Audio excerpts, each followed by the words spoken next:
Some of pressure energy, kinetic energy, potential energy per unit volume. तो ये सारी values constant रहेगी for a streamline ideal fluid.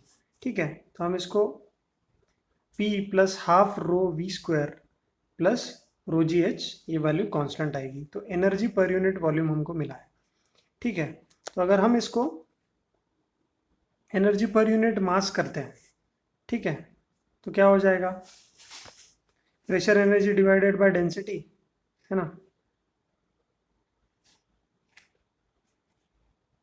और सारे डेंसिटी से डिवाइड कर लेंगे तो हमें कुछ ऐसा रिलेशन मिलेगा। ठीक है, तो यहाँ पर जो pressure divided by rho g plus velocity divided by 2g, इसको हम बोलते हैं pressure head, v square by 2g that is kinetic head और वेलोसिटी हेड। ठीक है, और सिर्फ वैल्यू बचती है तीसरी mgh में, मतलब है तो ये pressure energy, kinetic energy and potential energy, बस पाइपलाइन इंजीनियरिंग में या फिर जब डिटेल में हम लोग फ्लूइड्स को पढ़ते हैं तब हम लोग को इस टर्मिनोलॉजीज को भी याद रखना है। ठीक है, तो बहुत ज़्यादा ज़रूरी नहीं है हमारे लिए, पर दिया हुआ है इसलिए डिस्कस किया। तो एप्लीकेशन ऑफ बर्नौलीज थ्योरम क्या है, तो जैसे हम इसको, जैसे हमें तीनों वैल्यूज को का समेशन क्या करना है, कांस्टेंट रखना है। तो इसके बहुत सारे एप्लीकेशंस हैं जिसमें हम ये बोल रहे हैं कि जैसे मैग्नस इफेक्ट, मैग्नस इफेक्ट कब हो सकता है, पॉसिबल कब है, जब कोई एक, जैसे क्रिकेट खेलते समय, टेनिस खेलते समय जब बॉल स्विंग होता है, ठीक है, just because of pressure difference around the ball. Pressure difference कैसे होता है, जैसे स्ट्रीमलाइन ज़्यादा है तो वेलोसिटी, अगर स्ट्रीमलाइन की डेंसिटी ज़्यादा है तो हम बोलते हैं कि वेलोसिटी ज़्यादा है। ठीक है, तो यहाँ पर जब क्रिकेट में स्विंग होता है बॉल, ठीक है, तो यहाँ पर क्या हो रहा है कि एयर अराउंड द बॉल अगर वो ज़्यादा है तो प्रेशर कम है, और कम फ्लो कर रही है तो प्रेशर ज़्यादा है। तो ये बैलेंस जो मेंटेन हो रहा है to just to maintain the equation, इसको हम लोग प्रेशर वेलोसिटी ट्रेड ऑफ बोलते हैं। जैसे यहाँ पर मैग्नस इफेक्ट दिया गया, मैग्नस इफेक्ट में हमने देखा है कि मैं एक वीडियो डालूंगा जिसमें पूरा अच्छे से विजुअल्स के साथ एक्सप्लेन किया है। जैसे बुमराह है अपना क्रिकेटर, उसकी बॉलिंग इतनी डिफिकल्ट क्यों लगती है, क्योंकि वो स्विंग करती है, मतलब बॉलर जब थ्रो करता है बैट्समैन कंफ्यूज हो जाता है कि बॉल बैट पे आएगा कि नहीं आएगा, और ऊपर से बुमराह के पास स्पीड इतनी है, ठीक है, उस वजह से और ज़्यादा डिफिकल्टी हो जाती है। तो उसका एक बहुत ही ब्यूटीफुल IIT बॉम्बे के टीचर ने, फिजिक्स टीचर ने प्रॉपर एनालिसिस किया है, उसका एक वीडियो मैं डाल दूंगा इसके साथ, तो प्लीज़ आप उसको देखो। तो वो भी बर्नौलीज थ्योरम, तो अपर साइड में कितना प्रेशर होगा, लोअर साइड में कितना प्रेशर होगा, उस वजह से स्विंग कैसे डेवलप होता है, उसको हम बोलते हैं Magnus effect. Actually Magnus effect Newton साहब ने, है ना, टेनिस खेलते वक्त एक्सप्लेन किया, लेकिन मैग्नस जो नाम के साइंटिस्ट थे उन्होंने उसका मैथमेटिकल इक्वेशन ड्रॉ किया, तो इसको मैग्नस इफेक्ट बोला जाता है। ठीक है, तो यहाँ पर देखो ज़्यादा स्ट्रीमलाइन ऊपर में है तो प्रेशर कम हो गया, और इस साइड में स्ट्रीमलाइंस कम है तो क्या हो जाएगा, प्रेशर, स्पीड फ्लो डिक्रीज अगर हुआ है तो प्रेशर इंक्रीज हो जाएगा, speed of the flow increases तो प्रेशर रिड्यूसेस, यहाँ पे प्रेशर इंक्रीज होना चाहिए। ठीक है, प्रिंटिंग मिस्टेक है ये, देख लेना। ठीक है, फिर हमने देखा है कि पिंग पोंग बॉल्स होते हैं, पिंग पोंग बॉल आपने देखा होगा कि हवा में ऐसे लटकते रहते हैं। तो यहाँ पर हमेशा कितना भी आप इसको साइड में करने की कोशिश करो, अगर जेट का फ्लो है या फिर वाटर का फ्लो है उसमें अगर पिंग पोंग बॉल लटका हुआ है तो क्या हो जाएगा, वो अगर आप उसको इक्विलिब्रियम से हटाने की भी कोशिश करोगे फिर भी वो अपने ओरिजिनल पोजीशन पे चला ही जाएगा after some time, just because atmospheric pressure, अगर यहाँ पे स्ट्रीमलाइंस कम है तो प्रेशर ज़्यादा है, यहाँ पे स्ट्रीमलाइन ज़्यादा है तो प्रेशर कम है, प्रेशर रिड्यूस हो गया है इस साइड में, प्रेशर डिक्रीजेस, प्रेशर इंक्रीजेस। तो ये ज़्यादा प्रेशर इंक्रीज होने की वजह से इसको फिर से इक्विलिब्रियम पोजीशन में फेंक देता है। तो when ever ball goes out of the streams, है ना, the outer air which is atmospheric pressure क्या हो जाएगा, pushes it back into the stream. तो जहाँ पर स्ट्रीमलाइंस कम है वेलोसिटी कम हो जाएगा, जहाँ स्ट्रीमलाइन ज़्यादा है वेलोसिटी ज़्यादा हो जाएगा, तो प्रेशर कम हो जाएगा, यहाँ पर प्रेशर बढ़ जाएगा।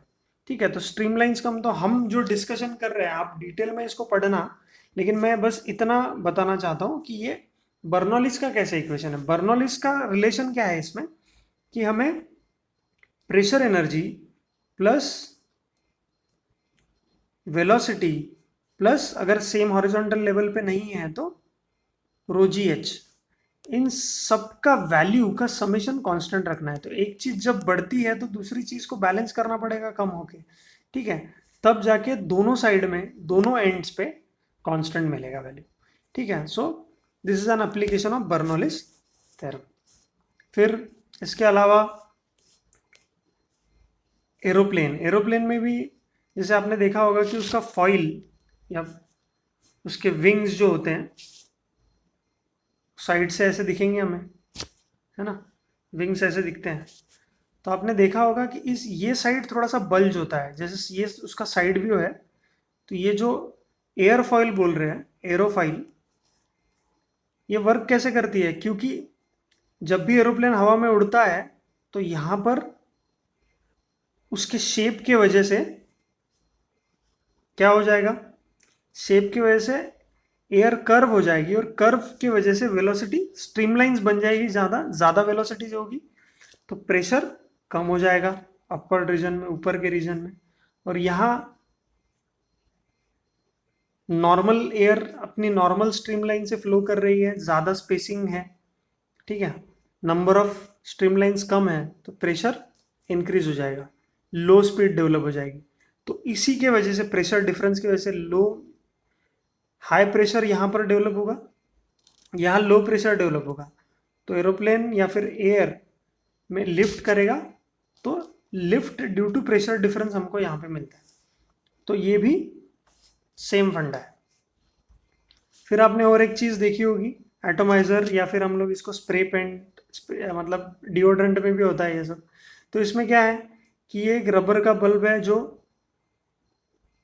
हवा को पुश करने में हमारा काम करेगा। जैसे जब ये नॉर्मल फंक्शनिंग में नहीं है तो क्या हो जाएगा, एयर यहाँ पर पहुँच के रहेगी, ऑलरेडी अंदर पहुँची हुई रहेगी एयर। तो जब भी एयर पहुँची हुई है अंदर, ठीक, तो क्या होगा, एयर ऑलरेडी यहाँ पर पहुँची हुई है, आपने इसको पुश किया, यहाँ पे इसको आपने प्रेस किया, तो क्या हो जाएगा, सडनली एयर मूव करने लगेगी बाहर एकदम हाई स्पीड से। और जब भी हाई स्पीड से एयर मूव करेगी, देखो ना कितना फास्ट मैकेनिज्म है इसका, और कोई मैकेनिकल पार्ट्स नहीं है इसमें। मतलब आप डिओड्रेंट या फिर स्प्रे, पेंटिंग वाले स्प्रे बड़े बड़े यूज करते हैं लोग, तो कोई ज़्यादा मैकेनिकल पार्ट नहीं है। एयर यहाँ पर आकर जमा हो गई, आपने इस रबर बल्ब को या रबर बॉब को प्रेस किया तो एकदम हाई स्पीड से एयर निकलने लगी। तो जैसे ही एयर हाई स्पीड से निकलने लगती है, हाई वेलोसिटी होती है एयर फ्लो की, तो यहाँ पर क्या हो जाएगा, लो प्रेशर एरिया क्रिएट हो जाएगा, और यहाँ पर हाई प्रेशर एरिया क्रिएट हो जाएगा। तो ये लो प्रेशर बन जाएगा, ये हाई प्रेशर बन जाएगा, और फ्लूइड अपने आप ऊपर निकलेगा थोड़ा सा, और थोड़ा फ्लूइड बाहर निकला, हवा के साथ ड्रॉपलेट्स उसके बाहर निकलेंगे, तो हमें स्प्रे का एक्सपीरियंस करने को मिलेगा। तो जैसे ही हम इसको प्रेस करते हैं, ठीक है, तो लो प्रेशर एरिया क्रिएट हो जाता है, यहाँ पे लो प्रेशर क्रिएट हो जाता है। तो high pressure to low pressure अपने आप फ्लूइड फ्लो करता है और हमको स्प्रे मिलता है। ठीक है, तो बहुत ही एकदम सिंपल सा कंसेप्ट है। ये सेम कंसेप्ट बंसन जो साइंटिस्ट होंगे उनके नाम पे दिया होगा। इसके नीचे होल रहता है, ठीक है, और इसी के थ्रू बंसन बर्नर जो बर्न करता है एकदम vigorously just because of the pressure difference. ठीक है, तो ये भी आप पढ़ लीजिए, बहुत अच्छा टॉपिक है। और मैग्नस इफेक्ट का और एक वीडियो, आप अगर फुटबॉल फैन हैं तो यहाँ पे वो बुमराह की बॉलिंग का तो मैंने डाला ही है वीडियो, पर उसके साथ साथ एक रोबर्टो कार्लोस नाम कार्लोस नाम के जो फुटबॉलर थे, बहुत पुराने ब्राज़ील के, ठीक है, तो उन्होंने इन्वेंट किया था that kick is called as banana kick. क्या नाम है उस किक का? Banana kick. ऐसा बनाना शेप का किक, कि अगर यहाँ पे आप गोल को डिफेंड कर रहे हो, गोल पोस्ट को डिफेंड कर रहे हो, और आपको पेनल्टी किक लेनी है या फिर फाउल हुआ है कुछ और किक लेनी है, तो रोबर्टो कार्लोस ने ऐसी कुछ किक मारी थी जो सब लोग कंफ्यूज हो गए, किसी को लगा भी नहीं कि ऐसे जाके गोल हो जाएगा। That effect is called as magnus effect. तो बहुत फेमस वीडियोस है इसके, तो ये चीज़ आप देखो, मज़ा आएगा आप लोगों को। तो आप ट्राई करो आज के दिन बर्नौलीज इक्वेशन को पूरी तरह समझने का। ठीक है, इसके साथ साथ बर्नौलीज इक्वेशन में In 1997, in a game between France and Brazil, a young Brazilian player named Roberto Carlos set up for a 35-meter free kick. With no direct line to the goal, Carlos decided to attempt the seemingly impossible. His kick sent the ball flying wide of the players, but just before going out of bounds, it hooked to the left and soared into the goal. According to Newton's first law of motion, an object will move in the same direction and velocity until a force is applied on it. When Carlos kicked the ball, he gave it direction and velocity, but what force made the ball swerve and score one of the most magnificent goals in the history of the sport? The trick was in the spin. Carlos placed his kick at the lower right corner of the ball, sending it high and to the right, but also rotating around its axis.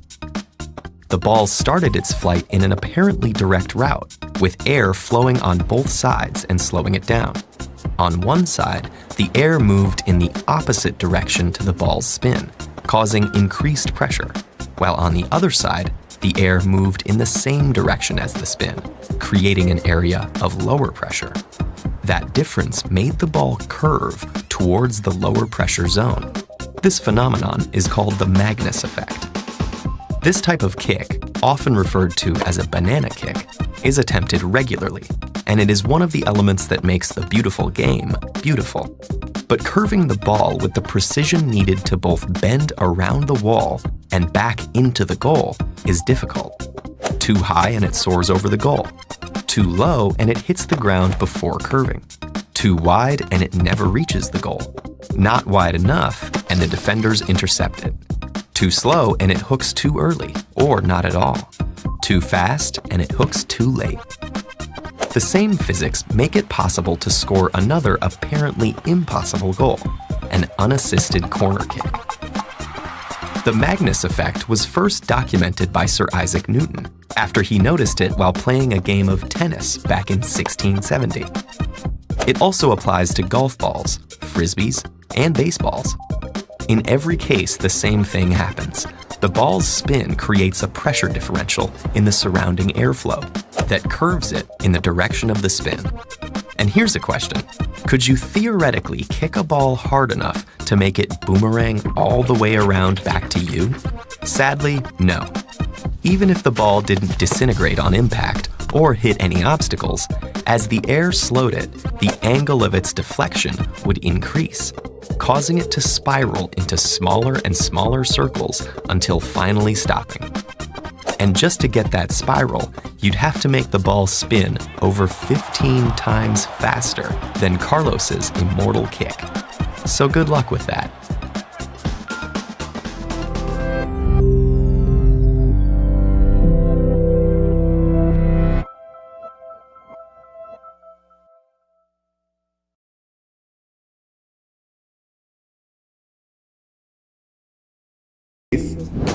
Swing, and some rocket science. Like many great fast bowlers, Bumrah can get the ball to swing and reverse swing.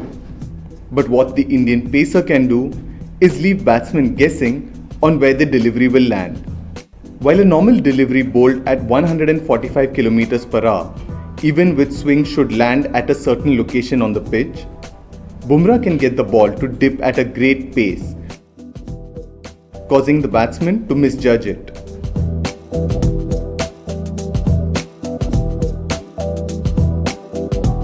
It's a combination of factors that make Bumrah a very difficult bowler to face. First, it's the pace, then with the unique action, the hyperextension of his elbow, then the bounce he gets off the surface, his ability to swing the ball both ways.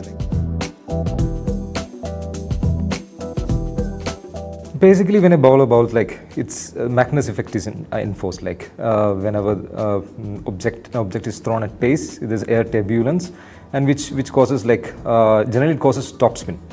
But in Bumrah's case, because he imparts, because of his whippy release, like, so there's backspin. So the effect is reverse Magnus effect, which actually makes the ball dip and doesn't bounce as much as the batsmen expect, even on a very good bouncy surface. All great fast bowlers do have a very good wrist work, like upright seam. Especially when you're bowling with an upright seam, you have a very good wrist position. But generally, they let the ball through with the wrist. But with Bumrah, he kind of whips the ball. So when he whips the ball, automatically there is a backspin. So in effect, it dips deviously. Like, even dip is generally used with an off spinner. Like, off spinners and leg spinners both use a lot of dip. Like, dip even at that pace is very difficult to actually comprehend. But at this pace, like 140 kilometers per hour and 145, it is very devious. So, and the batsman is not expecting it to dip. Like, he's expecting a straighter trajectory. The ball coming on at a flatter level. Maybe he's expecting a good length ball, and suddenly it's back of length. So that surprises batsman. He's already through with the shot. Batsmen generally get 1/10 of a second to react, even at this pace. So he's caught off guard. So he doesn't actually know what to do with that ball when this fastly dipping ball. And the beauty of Bumrah is that he also doesn't whip always. When it doesn't whip, it actually creates opposite effect. That is, it bounces awkwardly. So the batsman is confused, and you can't decipher Bumrah from just his wrist position. It's very difficult. It's very. And that's why Bumrah will be one of India's most potent weapons at the World Cup. एक बहुत बढ़िया सा application है, that is venturi tube, और flowmeter भी बोला जाता है इसको. तो वेंचुरीमीटर क्या है? तो अनकम्प्रेसिबल फ्लूइड के लिए, मतलब नॉर्मल अपने फ्लूइड के लिए यूज होता है. यहाँ पर आप देखो कि प्रेशर डिफरेंस मेजर करने के लिए ओपन टू एटमॉस्फेयर ऐसे पाइप्स रखे गए हैं, ठीक है. और ऐसा कुछ शेप का मेटल से बना हुआ बहुत ही अच्छा एक इंस्ट्रूमेंट है, जो हमें प्रेशर डिफरेंस और फ्लो कितना हो रहा है, वेलोसिटी कितनी है ना, फ्लूइड की, वो बताता है. ठीक है. तो यहाँ पर क्या हो रहा है, बर्नौलीज इक्वेशन हम लोग लगाएंगे हर किसी पॉइंट पे, जो भी एंड पे हमें लगाना है. तो यहाँ पर एटमॉस्फेयर से ओपन है ये पाइप, ये भी पाइप ओपन है. तो यहाँ एकदम narrow area of cross section बहुत छोटा है, यहाँ एरिया ऑफ क्रॉस सेक्शन बहुत बड़ा है A1 पे. तो यहाँ पर हमको मिल रहा है कि हम अगर बर्नौलीज इक्वेशन लगाए तो हमें पता है कि सेम हॉरिजॉन्टल लेवल पे है, तो एक्सेलरेशन ड्यू टू ग्रेविटी और पोटेंशियल एनर्जी, जो हम लोग पोटेंशियल एनर्जी हमको जो मिलेगी वो सेम मिलेगी, सेम लेवल पे. तो बर्नौलीज इक्वेशन हमें क्या मिला, at A1 is P1, that is pressure energy per unit volume, plus half rho V1 square should be equal to P2 plus half rho V2 square. ठीक है.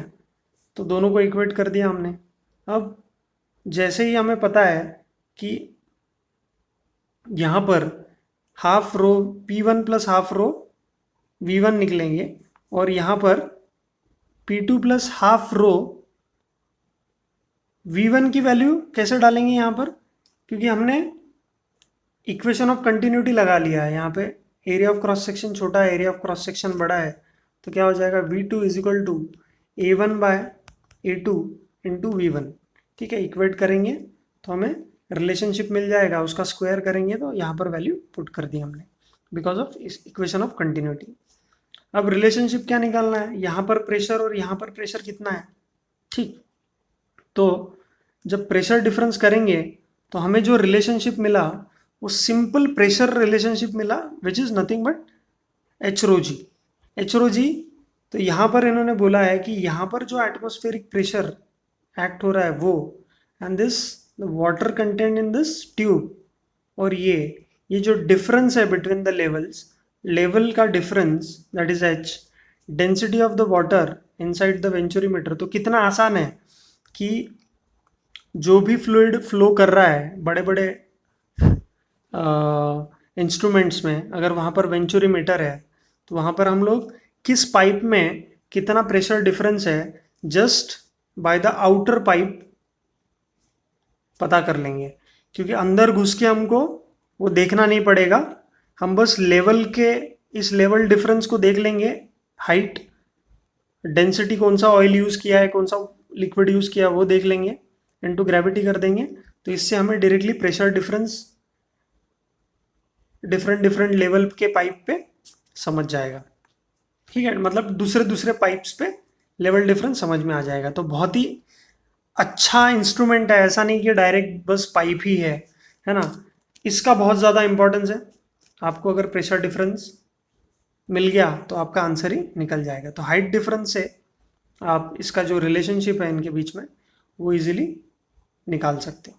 ठीक है, तो यहाँ पर आपको मिल गया कि हाइट डिफरेंस एच रो जी है।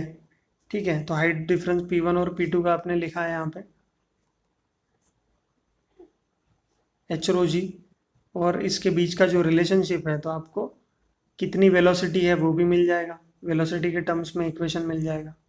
ठीक है, तो आपको जो फ्लो रेट मिल रहा है यहाँ पे, फ्लो रेट ऑफ वाटर पर सेकेंड या ऑयल या जो भी लिक्विड आपने यूज़ किया है उसके बीच का भी आप रिलेशन निकाल सकते हो। ठीक है, so this is the equation which can be used to find out the velocity of the fluid flowing inside the pipe, है ना, कितनी वेलोसिटी है क्या है, या फिर प्रेशर भी निकालने के लिए यूज़ हो सकता है। ठीक है, समझ में आया आपको। तो और एक एप्लीकेशन है Torricelli's law of efflux. Efflux मतलब बाहर निकलना लिक्विड का। ठीक है, किसी भी एक, तो आउटफ्लो को हम लोग ई फ्लक्स बोलते हैं। ठीक है, तो यहाँ पर एक बीकर में या वेसल में लिक्विड रखा गया है, ऊपर एंड जो है इज ओपन टू एटमॉस्फेयर, और एक छोटा सा होल कर दिया है इन्हें यहाँ पे, that is orifice, small orifice B which is open to atmosphere. Now comparison कैसे करेंगे, यहाँ पर भी बर्नौलीज थ्योरम लगाएंगे। बर्नौलीज थ्योरम जहाँ पर भी लिक्विड फ्लो होता है वहाँ लगा रहे हैं हम लोग। ठीक है, तो यहाँ पर पॉइंट बी से लिक्विड बाहर निकल रहा है। ठीक है, तो यहाँ पर बर्नौलीज थ्योरम दो एंड पॉइंट्स पे लगाएंगे, एक तो रिलेशन बिटवीन अपर और फिर ये एक पर्टिकुलर हाइट पे। तो अगर पूरे कंटेनर का हाइट h दिया हुआ है, the hole b is at a height of h minus small h, और हाइट h पे उसको होल किया गया है। ठीक है, तो आपको पता है कि जितने बॉटम पे आप, जितना डेप्थ पे आपने अगर होल किया होता उतना ज़्यादा ई फ्लक्स मिलता, उतना ज़्यादा वेलोसिटी से, प्रेशर से, ठीक है, फ्लो करता पानी।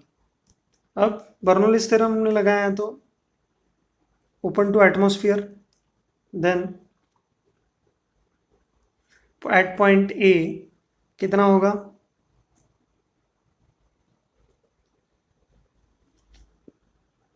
रो जी H potential energy per unit volume, and velocity. अब वेलोसिटी आप निकाल सकते हो, इस पे जो वॉल्यूम है बहुत बड़ा है, और यहाँ पर जो वाटर है वो ऑलमोस्ट स्टैटिक है, रेस्ट पे है। तो रेस्ट पे है तो वेलोसिटी ऑफ वाटर या लिक्विड एट ए ज़ीरो हो जाएगा। इसको आप एक्सप्लेन कर सकते हो इक्वेशन ऑफ कंटिन्यूटी पे। तो यहाँ पे और यहाँ पर इक्वेशन ऑफ कंटिन्यूटी आप लगाओगे तो क्या आ जाएगा, velocity at A into area of cross section A1, ऐसा पकड़ लो, is equal to velocity at B and area of cross section is 2। तो एरिया ऑफ क्रॉस सेक्शन इसका तो बहुत छोटा है, निग्लिजिबल है, एकदम स्मॉल है होल वो, ठीक है। तो वेलोसिटी एट ए क्या हो जाएगा, velocity at B into A2 divided by A1। तो A1 क्रॉस सेक्शनल एरिया,